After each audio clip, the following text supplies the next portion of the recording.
Story की शुरुआत ठीक वहीं से होती है जहां पिछला चैप्टर खत्म हुआ था। पार्क हांजुन ने हुआंग जिनसियांग को उसके कॉलर से पकड़ा हुआ है, जो तीसरी मंजिल की खिड़की से कूदकर भागने की कोशिश कर रहा था। जिनसियांग अपने मन में सोचता है कि अगर उसने हांजुन को उसे वापस अंदर लाने दिया तो वो फक्ड हो जाएगा। अपनी जान बचाने की एक आखिरी कोशिश में वो एक छुपा हुआ चाकू निकालता है और उससे हांजुन के हाथ पर मार देता है। हांजुन की पकड़ ढीली पड़ जाती है और जिनसियांग नीचे जमीन पर जा गिरता है। वो बच जाता है। जमीन पर गिरने से वो जख्मी हो जाता है और उठने की कोशिश करता है। वो हांफते हुए ऊपर देखता है जहां हांजुन और ओ जुनवू उसे खिड़की से देख रहे होते हैं। सीन वापस हाइडआउट के अंदर जाता है। घर का असली मालिक, जो पहले रो रहा था, अब एक कुर्सी से बंधा हुआ है और पागलपन से हंस रहा है। वो कहता है, बेवकूफ हरामियों। वो जुनवू और हांजुन को ताना मारते हुए कहता है कि उन लोगों ने खुद को एक बड़ी मुसीबत में डाल लिया है। हांजुन और जुनवू हैरानी से उसे देखते हैं। वो बताता है कि उन्हें नहीं पता कि वो किसके लिए काम करते हैं। वो कहता है कि वो तो सिर्फ प्यादे हैं और हांजुन को लगता है कि उसने टॉप गाय को हरा दिया। वो उन्हें बताता है कि जिनसियांग का बाप पीजे हेवून का सीईओ है। वो कहता है कि हांजुन जानता है ना कि फिशरमैन पंगा लेने के लिए सबसे डरावने लोग होते हैं, क्योंकि वो इतने अमीर होते हैं कि वो उन्हें बिना किसी सबूत के गायब कर सकते हैं। ये सब सुनकर ओ जुनवू एक हल्की मुस्कान के साथ कहता है, ये तो हमारे लिए सच में बहुत बुरा है ना। सीन एक बड़े से आलीशान ऑफिस में शिफ्ट होता है। जख्मी हुआंग जिनसियांग अपने पिता हुआंग हेरियोंग, जो पीजे हेवून के सीईओ हैं, के सामने डरते हुए खड़ा है। उसका पिता, एक तगड़ा आदमी, हैरानी से पूछता है कि उसे क्या हुआ और किस हरामी ने उसके साथ ये किया है। जिनसियांग अपने पिता से कहता है कि क्या वो उसके लिए 2 लोगों से निपट सकते हैं। उसका पिता उसे चेतावनी देता है कि उसे शायद इसके लिए अपनी पूरी जिंदगी पछताना पड़ेगा, लेकिन जिनसियांग कहता है कि उसे परवाह नहीं है। जब उसके पिता वजह पूछते हैं तो जिनसियांग कहता है कि उसे कुछ गुंडों ने मारा है। उसका पिता उस पर हंसता है और कहता है कि घर से भागने के बाद वो आदमी बन गया था, लेकिन ऐसी हालत में मदद मांगते हुए वो बिल्कुल भी ट्रस्टवर्दी नहीं लग रहा है। हुआंग हेरियोंग अपने बेटे को लेक्चर देता है, उससे अपना सर उठाने को कहता है। वो समझाता है कि जब तुम लोगों से मदद मांगते हो, अगर तुम्हारी आवाज में कमजोरी या झूठ दिखता है तो लोग चाहकर भी तुम्हारी मदद नहीं करेंगे। वो कहता है कि जिनसियांग को सोचना चाहिए कि वो आखिर चाहता क्या है, और जब वो अपना सब कुछ दांव पर लगाने का फैसला कर ले तब वापस मदद मांगने आए। जिनसियांग एक पल सोचता है, अपने चेहरे से खून साफ करता है और फिर पूरी हिम्मत से अपने पिता से कहता है कि वो उन हरामियों को हर कीमत पर मारना चाहता है। ये सुनकर उसका पिता गर्व से कहता है, ये हुई ना बात, ये है मेरा बेटा। वो तुरंत फोन उठाता है और चीफ किम को कॉल करके कहता है कि उसे 2 ड्रम्स की जरूरत है और अब कुछ निडर हरामियों को सबक सिखाने का वक्त आ गया है। रात में गाड़ियों का एक काफिला उस हाइडआउट के पास आकर रुकता है। उनमें से हुआंग हेरियोंग के आदमी निकलते हैं, हाइडआउट के अंदर जाते हैं, हांजुन और जुनवू के सामने आते हैं। जुनवू उन सब से कहता है, बच्चों की लड़ाई में इतने कीड़े मकोड़े क्यों शामिल हो रहे हैं? जिस पर हेरियोंग बोलता है, तुम बच्चों को मरने का शौक है हाँ? ओ जुनवू शांति से उनके सामने आता है और मुस्कुराते हुए कहता है, कम ऑन, इस दुनिया में कोई मरना नहीं चाहता। वो आगे कहता है कि क्या उन्हें नहीं लगता कि जुनवू के दिमाग में पहले से ही कुछ है। वो सीधा उस आदमी का नाम लेता है, सीईओ हुआंग हेरियोंग। हेरियोंग हैरान हो जाता है। उसकी नजर जुनवू पर पड़ती है और वो चिल्ला उठता है, चेयरमैन ओ जुनवू। हेरियोंग शॉक हो जाता है। उसी वक्त हेरियोंग का फोन बजता है। वो फोन पर डायरेक्टर नाम से कहता है कि वो अभी बिजी है और बाद में कांटेक्ट करेगा, लेकिन दूसरी तरफ से आवाज आती है जो कहती है कि सीईओ, बड़ी गड़बड़ हो गई है। वो बताता है कि ओजे ग्रुप के साथ साल के दूसरे हिस्से की सारी डील्स कैंसिल हो गई हैं। वो आगे कहता है कि उसे वजह नहीं पता, लेकिन चेयरमैन ओ जुनवू ने खुद उन्हें पर्सनली कैंसिल किया है। ये सुनते ही हेरियोंग के पैरों तले जमीन खिसक जाती है। वो तुरंत घुटनों पर गिर जाता है और जुनवू से भीख मांगता है कि चेयरमैन प्लीज इस एक बार के लिए उसे माफ कर दें। उसके आदमी हैरान हो जाते हैं, लेकिन हेरियोंग उन पर चिल्लाता है। जुनवू कहता है कि हेरियोंग सिचुएशन को काफी जल्दी समझ गया और उसे पहले अपने गुंडों से छुटकारा पाने को कहता है। हेरियोंग जमीन पर गिड़गिड़ाता रहता है, कहता है कि प्लीज मेरे साथ ऐसा मत करो, तुम हमारी सिचुएशन जानते हो है ना। वो कहता है कि अगर इस बार वो शिपमेंट्स नहीं कर पाए तो उसकी कंपनी बड़ी मुसीबत में पड़ जाएगी। जुनवू कहता है कि क्या हेरियोंग को लगता है कि वो ये करना चाहता है, लेकिन उसे अपनी कंपनी की इमेज बनाए रखनी है और वो एक गुंडे के बाप की कंपनी के साथ काम कैसे कर सकता है। अपने बिजनेस को बचाने के लिए हेरियोंग कहता है कि वो अपने बेटे को पढ़ने के लिए विदेश भेज देगा और ये कंफर्म करेगा कि वो कभी कोरिया वापस ना आए। उसका बेटा जिनसियांग प्रोटेस्ट करता है कि पिटने के बावजूद उसे क्यों विदेश जाना पड़ रहा है, जिस पर हेरियोंग उससे एक जोरदार पंच मारता है और उसे चुप रहने को कहता है। जुनवू कहता है कि ठीक है, अब वो रुक सकता है और उसे विदेश भेजने से किसी का भला नहीं होगा। वो कहता है है कि उसके पास एक बेहतर टीचिंग मेथड है और अगर हेरियोंग उसकी बात माने तो शायद वो अपने ऑर्डर्स कैंसिल ना करे। हेरियोंग डेस्परेट होकर कहता है कि वो सब कुछ करेगा। जुनवू बताता है कि हेरियोंग के बेटे की वजह से उसे 50 मिलियन वॉन खर्च करने पड़े। वो कहता है कि भले ही ये उसके लिए ज्यादा नहीं है पर दूसरों के लिए ये बड़ी रकम है। जुनवू चाहता है कि हेरियोंग का बेटा अकेले काम करके वो पैसे उसे वापस चुकाए। हेरियोंग हैरान होकर पूछता है कि वो नालायक 50 मिलियन वॉन कैसे कमा सकता है। जुनवू उसे याद दिलाता है, तुम एक फिशरमैन हो है ना, अपने बेटे को उस बोट पर चढ़ने दो। समुद्र में गहरी मछली पकड़ने वाले जहाज बहुत पैसे देते हैं है ना। सीन बदलता है और हुआंग जिनसियोंग को एक फिशिंग बोट पर जख्मी हालत में मछली पकड़ते हुए दिखाया जाता है जहां वो गुस्से में चिल्ला रहा है। सीन फिर ओ जुनवू के आलीशान ऑफिस में शिफ्ट होता है। पार्क हांजुन वहां बैठा है और जुनवू से कहता है कि वो एक विलन जैसा है। जुनवू मुस्कुराते हुए कहता है कि वो जो भी कर रहे हैं वो कोई चैरिटी का काम तो नहीं है। वो हांजुन को सलाह देता है कि आगे से वो किसी भी ऐसी मुसीबत में ना पड़े जिसमें पैसों की जरूरत हो, क्योंकि उसे हर्ट होने की कोई जरूरत नहीं है। हांजुन कहता है कि उसे चोट नहीं लगी है। तभी एक औरत की आवाज आती है जो हांजुन को कूल एक्ट करने से रोकती है और कहती है कि वो उसकी पीठ पर चोट का निशान देख सकती है। हांजुन हैरानी से उसकी तरफ देखता है। जुनवू उसे कहता है कि वो उससे मिले। जुनवू बताता है कि अब से वो नेक्सस को खत्म करने में उनके साथ काम करेगी। जुनवू आगे बताता है कि वो एक इंस्टाग्राम सेलिब्रिटी है और उनकी टीम में उसकी पोजीशन एक इन्फॉर्मेंट की है। वो औरत जिसका नाम चोई सियोहिन है और जिसके इंस्टाग्राम पर 5,70,000 फॉलोअर्स हैं, इन्फॉर्मेंट शब्द को क्रिंज बताती है। वो कहती है कि वो बस कुछ बच्चों से मिली और उसे नौकरी मिल गई। फिर वो हांजुन की तरफ देखती है और कहती है कि वो सच में हैरान है। उसने अफवाह सुनी थी कि पार्क हांजुन एक डाकू जैसा दिखता है, लेकिन वो सोच से ज्यादा हैंडसम है। जुनवू उसे टोकता है और कहता है कि वो अभी काम कर रहे हैं, इसलिए बकवास ना करे। सियोहिन कहती है कि जो भी हो, उसे डाकू जैसे दिखने वाले लोग हैंडसम लोगों से ज्यादा पसंद हैं। जुनवू उसे कहता है कि पिछली बार तो उसने कुछ और कहा था। सियोहिन बात बदलती है और पूछती है कि जुनवू ने उसे आज क्यों बुलाया है। जुनवू कहता है कि कोई खास बात नहीं है,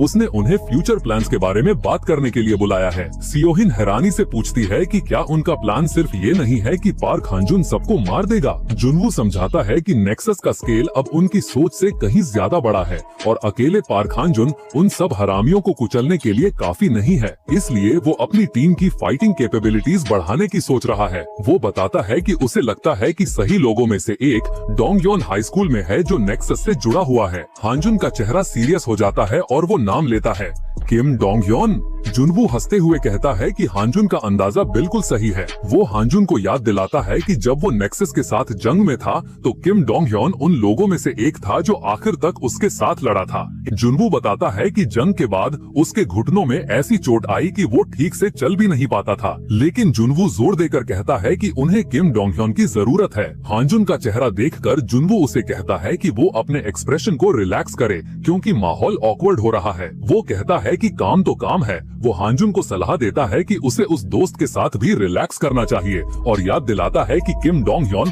अब नेक्सस का हिस्सा है। सीन डोंगयोन हाई स्कूल में शिफ्ट होता है। वहाँ के गुंडे आपस में बात कर रहे हैं। एक कहता है कि अगला प्रेसिडेंट चोई है जो अब जुवेनाइल डिटेंशन सेंटर जा रहा है। इसकी वजह से उसे अपना बिजनेस बेचना पड़ेगा जिससे फ्यूचर में पैसे कलेक्ट करना मुश्किल होगा। एक और गुंडा हंसते हुए कहता है कि उस हरामी को पैसा बनाना तो आता है पर पॉलिटिक्स में कोई एक्सपीरियंस नहीं है। वो कहता है कि प्रेसिडेंट चोई जरूर नेक्सस का मेंबर है। एक दूसरा आदमी कहता है कि जिस आदमी ने प्रेसिडेंट चोई को जुवेनाइल सेंटर भेजा वो पार्क हांजुन है। मिन क्योंग चुल जो इन सब का लीडर और डोंगयोन हाई स्कूल का करंट नंबर 1 स्टूडेंट है, ये सुनकर गुस्सा हो जाता है और पूछता है, पार्क हांजुन क्या उस हरामी ने शांति से जीने का फैसला नहीं किया था? वो कहता है कि प्रॉमिस तो प्रॉमिस होता है, वो ऐसे हरकत नहीं कर सकता। तभी एक स्टूडेंट भागता हुआ अंदर आता है और चिल्लाता है, बड़ी खबर है, पार्क हांजुन वो एक ट्रांसफर स्टूडेंट है। ये सुनकर सब यहाँ तक कि मिन क्योंग चुल भी शॉक हो जाते हैं। अगले सीन में टीचर हांजुन को क्लास से इंट्रोड्यूस करवाता है।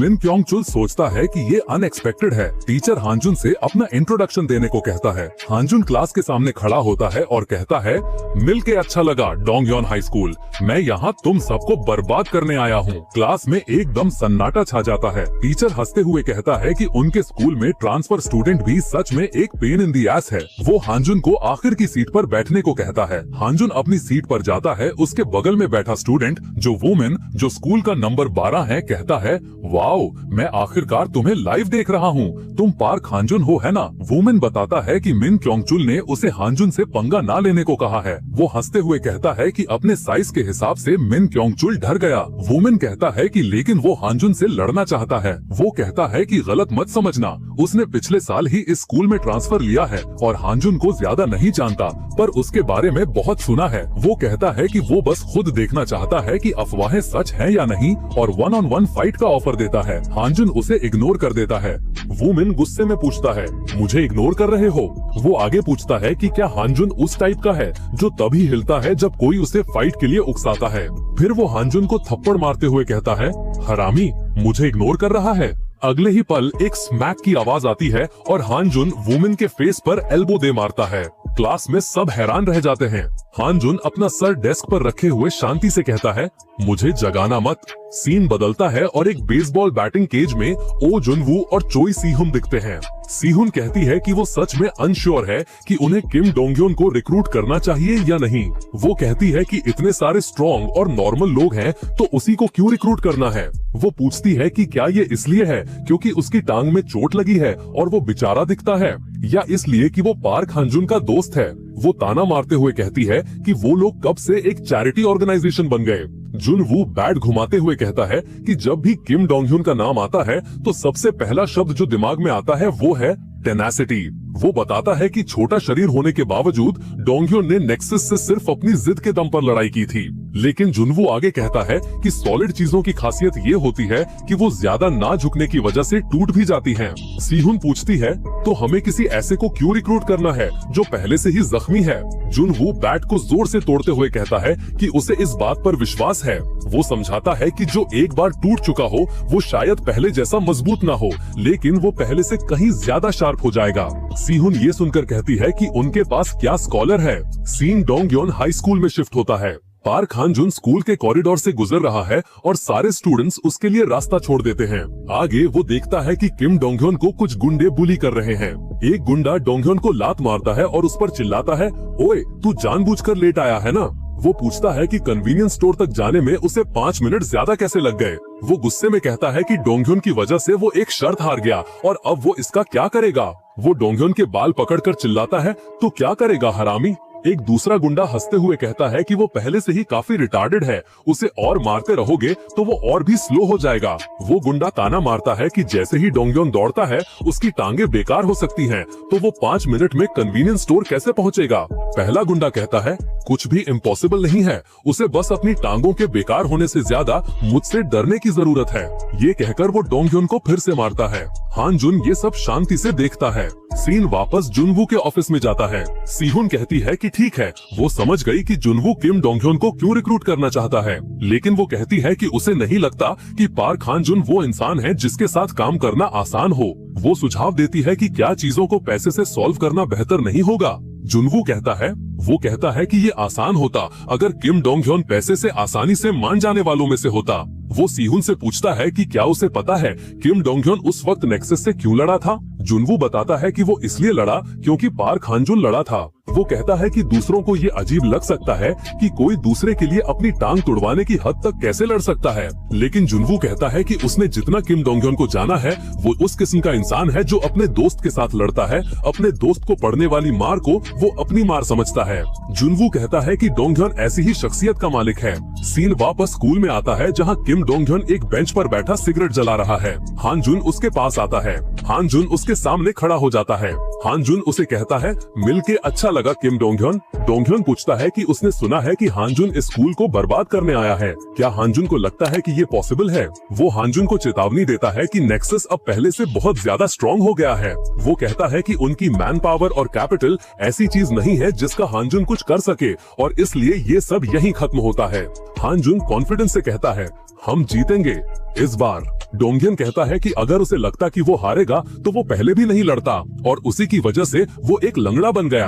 हानजुन शांति से कहता है, बस तुम इंतजार करो और देखो, ये कहकर हानजुन वहाँ से चला जाता है। मिन क्योंग चुल स्कूल की छत से ये सब देख रहा होता है। वो सोचता है कि हानजुन क्या करने वाला है। वो हंसता है और कहता है कि हानजुन बस एक लंगड़े आदमी के साथ टीम अप करने जा रहा है। फिर वो अपने गुंडों की तरफ मुड़ता है और ऑर्डर देता है, गाइस पार्क हानजुन को मारने की तैयारी करो। सीन बदलकर एक हॉस्पिटल में शिफ्ट होता है। किम डोंग ह्योन एक डॉक्टर के ऑफिस में बैठा है। डॉक्टर उसे कहता है कि फिजियोथेरेपी पर मेहनत करना अच्छी बात है, लेकिन ये काफी नहीं होगा। डॉक्टर समझाता है कि सर्जरी में जितनी देरी होगी, रिकवरी के चांसेस उतने ही कम हो जाएंगे। वो डोंग ह्योन से कहता है कि उसे जल्दी से एक बड़े हॉस्पिटल में जाने की जरूरत है। डॉक्टर कहता है कि वो जानता है कि डोंग ह्योन एक मुश्किल सिचुएशन में है, लेकिन ये अपनी टांगे इस्तेमाल ना कर पाने से बेहतर है। डोंग ह्योन शांति से सुनता है और ऑल राइट कहकर सहमत हो जाता है। जब डोंग ह्योन हॉस्पिटल से निकलता है तो बारिश हो रही होती है। तभी मिन क्योंग चुल उसे आवाज देता है, हे किम डोंग ह्योन। क्योंग चुल एक छतरी के नीचे खड़ा डोंग ह्योन से पूछता है कि डॉक्टर ने क्या कहा और क्या उसने बताया कि वो बेहतर हो रहा है। डोंग ह्योन कोल्डली पूछता है कि क्योंग चुल यहाँ क्या कर रहा है। क्योंग चुल हंसते हुए कहता है कि डोंग ह्योन के चेहरे को देखो, आखिरकार हम दोस्त थे और ये देखकर थोड़ा दुख हो रहा है। वो कहता है कि ये कोई सीरियस बात नहीं है, वो बस उसकी टांग की इंजरी चेक करने आया था। वो बताता है कि उसने डोंग ह्योन को पार्क हानजुन से बात करते देखा तो उसे लगा शायद उसकी टांग ठीक हो गई है। फिर वो धमकी भरे अंदाज में कहता है कि क्योंकि अगर वो पूरी तरह ठीक हो गया है तो उसे दोबारा तोड़ना पड़ेगा। डोंग ह्योन पलटकर जवाब देता है कि अगर वो पूरी तरह ठीक होता तो क्योंग चल अकेले उससे भिड़ने की हिम्मत नहीं करता। ये सुनकर क्योंग चुल उस पर हमला कर देता है और डोंग ह्योन दर्द से नीचे गिर जाता है। क्योंग चुल हंसते हुए उसे मोरॉन कहता है और पूछता है कि क्या डोंग ह्योन अभी भी खुद को सबसे स्ट्रॉन्ग समझता है। वो डोंग ह्योन से कहता है कि वो बेकार के ख्याल सोचना बंद कर दे। वो उसे याद दिलाता है कि कैसे उन्होंने पहले पार्क हानजुन को घुटनों पर लाकर उसकी धुलाई की थी। वो कहता है कि डोंग ह्योन की ऐसी हालत इसलिए है क्योंकि वो अपनी बेकार की लॉयल्टी से चिपका रहा। डोंग ह्योन उठ खड़ा होता है और कहता है कि क्योंग चुल ने उसे और पार्क हानजुन को धोखा दिया और नेक्सस ज्वाइन कर लिया। क्योंग चुल हंसते हुए कहता है कि डोंग ह्योन ऐसे बोल रहा है जैसे क्योंग चुल बैड गाय है। क्योंग चुल कहता है कि जो सोचना है सोचो। वो डोंग ह्योन को ताना मारता है कि वो अपने दोस्त को बचाने वाला कूल गाय बना रहा जिसने अपनी लॉयल्टी निभाई। वो कहता है कि वो एक कूल लंगड़े से बेहतर एक स्कम बनना पसंद करेगा जो अपनी लॉयल्टी निभाता है। वो आगे कहता है कि उसे नहीं पता कि डोंग ह्योन इस बार अपनी लॉयल्टी निभा पाएगा या नहीं। ये कहकर वो डोंग ह्योन को बारिश में अकेला छोड़कर चला जाता है। सीन पार्क हानजुन की क्लास में वापस आता है। एक आवाज के साथ स्कूल का इंटरकॉम ऑन होता है। मिन क्योंग चुल की आवाज पूरे स्कूल में गूंजती है। वो कहता है कि जैसा कि सब जानते हैं, पार्क हानजुन जो 2 साल पहले नेक्सस से लड़ा था, उनके स्कूल में ट्रांसफर होकर आया है और उसने सबके सामने उन्हें कुचलने की बात कही है। वो हानजुन को मोरॉन कहता है जो बुरी तरह पिटने के बाद भी दोबारा पंगा लेना चाहता है। वो हानजुन से सीधे कहता है, हे पार्क हानजुन, मैं जानता हूँ तुम स्ट्रॉन्ग हो। वो कहता है कि उसने हानजुन को कभी फाइट में हारते नहीं देखा, लेकिन उसने हानजुन से कभी फाइट की भी नहीं है। वो कहता है कि वो लोग रिटार्ड्स नहीं है, इसलिए वो हानजुन से अकेले क्यों लड़ेगा। वो ऐलान करता है, ऑल राइट, अब से पार्क हानजुन का शिकार शुरू होता है। जब वो ये कह रहा होता है, उसके सारे गुंडे पार्क हानजुन की क्लास की तरफ बढ़ रहे होते हैं। वो हानजुन की क्लास में एंटर करते हैं और उसके क्लासमेट्स पर हमला कर देते हैं, पर अगले ही पल हम देखते हैं कि वो सब पिट चुके हैं। पार्क उन सबको कुत्तों की तरह मारता है। एक बंदा हैरानी से बोलता है, वो सब पिट गए, वो भी इतने कम टाइम में। हानजुन एक लड़के के फेस पर पैर रख के खड़ा होता है और कोल्डली कहता है, डोंग ह्योन हाई स्कूल, चलो देखते हैं यहाँ शिकार कौन है। गुंडों की एक बड़ी भीड़ किल हिम चिल्लाते हुए उसकी तरफ दौड़ती है। हानजुन उन सबको कुत्तों की तरह मारता है। सीन एक खाली क्लासरूम में अकेले बैठे किम डोंग ह्योन पर जाता है, जिसके चेहरे पर एक गंभीर और डिटर्मिन्ड एक्सप्रेशन है। सीन हानजुन की जबरदस्त फाइट पर शिफ्ट होता ही जहां पार्क हानजुन स्कूल के कॉरिडोर में गुंडों की भीड़ से अकेला लड़ रहा है। हर तरफ से स्टूडेंट्स चिल्ला रहे हैं। हानजुन एक के बाद एक गुस्से और लाते बरसा रहा है। वो उन सबको कुत्तों की तरह मार रहा है। एक गुंडा चिल्लाता है कि ये एक मॉन्स्टर है। वो कहता है कि हानजुन सिर्फ अंधाधुंध नहीं लड़ रहा है, वो सच में उन सबको हराने का इरादा रखता है। वो गुंडा हिम्मत बढ़ाते हुए कहता है कि डरो मत, उसे पकड़ो, अगर उन्होंने उसे पकड़ लिया तो वो जीत सकते हैं। कई स्टूडेंट्स हांजुन पर एक साथ झपट पड़ते हैं और उसे पकड़ लेते हैं। एक गुंडा खुशी से चिल्लाता है, पकड़ लिया। सारे गुंडे हांजुन पर टूट पड़ते हैं, उसे लात और गुस्सों से मारने लगते हैं। लेकिन अगले ही पल हांजुन अपने सामने खड़े हुए बंदे पर एक जोरदार किक मारता है, फिर एक बंदे के फेस पर एक पंच, जिससे वो फ्री हो जाता है। हांजुन आजाद होते ही वापस हमला कर देता है। वो उन सब गुंडों को बहुत बुरी तरह मारता है। सब के सब गुंडे बस पिटते ही दिखाई देते हैं और हांजुन उन्हें कुत्तों की तरह मारता हुआ। कुछ देर बाद पूरा कॉरिडोर लाशों से भर जाता है। हांजुन अकेला खड़ा होता है, उसके हाथ से खून टपक रहा होता है। वो हांफते हुए आगे बढ़ता है। तभी कॉरिडोर के दूसरे छोर पर गुंडों का एक नया ग्रुप आ जाता है। उनका लीडर पूछता है, पार्क हांजुन, थक गए क्या? एक और कहता है, ये अच्छा नहीं है। हा हा हा हा। वो हांजुन को ताना मारते हुए कहते हैं कि उन्होंने तो अभी शुरू भी नहीं किया है। हांजुन गुस्से से उन्हें देखता है। सीन एक खाली क्लासरूम में शिफ्ट होता है, जहां किम डोंग ह्यून खिड़की से ये सब देख रहा है। वो मन में सोचता है कि पार्क हांजुन की ताकत लगभग खत्म हो चुकी है। वो सोचता है कि हांजुन एक बेवकूफ है, ये लड़ाई पहले ही खत्म हो चुकी थी। वो सोचता है तो वो ये सब दोबारा क्यों कर रहा है।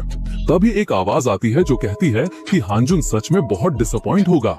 चोई सियो ह्यून अब उसके साथ क्लासरूम में है। वो डोंग ह्यून से पूछती है कि क्या ये ठीक है कि वो यहाँ ऐसे बैठा है जब उसका दोस्त लड़ रहा है। वो डोंग ह्यून के पास आती है और कहती है, हेलो, तुम किम डोंग ह्यून हो, है ना? डोंग ह्यून पूछता है कि वो कौन है। सियो ह्यून कहती है कि वो पार्क हांजुन के कलीग्स में से एक है। डोंग ह्यून कहता है कि वो लड़ नहीं सकता। सियो ह्यून कहती है कि वो यहाँ उससे लड़ने के लिए कहने नहीं आई है। वो कहती है कि वो बस उसे पार्क हांजुन के बारे में कुछ बताना चाहती है। वो बताती है कि जहाँ तक उसे पता है, हांजुन पूरे डोंगह्यून हाई स्कूल से लड़ रहा है। वो बताती है कि उन्होंने हांजुन को ऐसी सिचुएशन में भाग जाने को कहा था, लेकिन वो जिद करके लड़ने पर तुला हुआ है। सियो ह्यून डोंगह्यून से पूछती है कि क्या उसे पता है ऐसा क्यों है। डोंगह्यून जवाब देता है कि हांजुन ने कहा कि वो ये साबित करना चाहता है कि इस बार वो जीत सकता है। डोंगह्यून को हांजुन के कहे शब्द याद आते हैं, मैं जीतूंगा इस बार। उसे मिन क्योंग चुल की कही बात भी याद आती है कि उसकी ये हालत उसकी बेकार की लॉयल्टी की वजह से है। सियो ह्यून उससे पूछती है कि क्या उसे यकीन है कि उसे पछतावा नहीं होगा।